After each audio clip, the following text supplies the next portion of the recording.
Du 4 au 8 décembre 2012, Dakar abrite la 6e édition du sommet Africité. Depuis 6 mois, la maire de Goundam, à 70 km de Tombouctou, vit en exil. Comme 15 autres élus de sa région, elle est venue à Dakar prendre part au sommet des collectivités locales d'Afrique, où Moussal présente la situation au Nord Mali et elle est favorable à une intervention armée. On s'organise sur place là-bas, on a décidé de mettre en place un comité de crise qui est composé de lits restants sur le terrain, les chefs religieux, les jeunes femmes. Donc avec cette commission, nous gérons. Moi, en tant qu'élu par exemple, je suis à Bamako, je profite de toutes les tribunes pour attirer l'attention non seulement du gouvernement au sud, du gouvernement du Mali, mais aussi des partenaires au développement et pour les sensibiliser à soutenir cette population en détresse qui souffre aujourd'hui de manque d'eau, de manque d'électricité, de manque de communication, de manque de tout.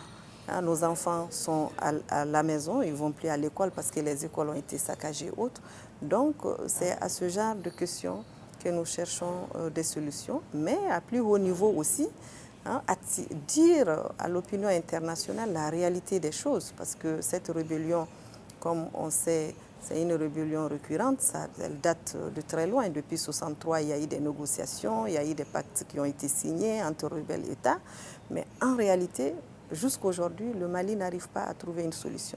Donc le rôle de l'élu est important, et surtout quand il s'agit d'un élu comme moi, qui est d'une partie Touareg, Sonrei, Peul. Donc c'est un milieu que je connais bien et je n'ai aucun intérêt à prendre parti, mais de dire que la vérité et de tout faire pour que vraiment les choses se règlent au Mali et qu'on puisse désormais parler de réconciliation durable et de développement durable. Vous êtes pourquoi le dialogue engagé avec les rebelles ou bien les forces armées? Non, vous serez surpris.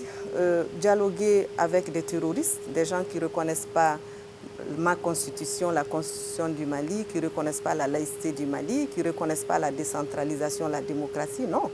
Des gens qui ont coupé des mains et des pieds, non. Des gens qui ont violé des femmes, non. C'est des groupes de bandits. Mais ce que je dis, parce que quand les gens disent dialogue, ils le mettent dans un cadre général. Pour les gens, c'est tous les Touaregs qui sont dans la rébellion, parce qu'on parle de rébellion Touareg. C'est une partie, une minorité même de la population Touareg qui ont pris des armes. Et c'est que des bandits qui ont plutôt d'autres objectifs et ils se cachent derrière l'islam. Ils essayent de salir l'image de l'islam.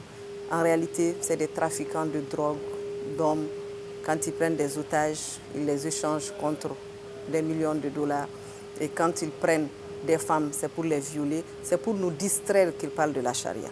Ce genre de personnes, je ne pense pas qu'on puisse négocier avec eux. Donc je suis pour une intervention militaire, mais je suis pour à ce que les militaires ne fassent pas l'amalgame entre la population civile innocente et les bandits armés.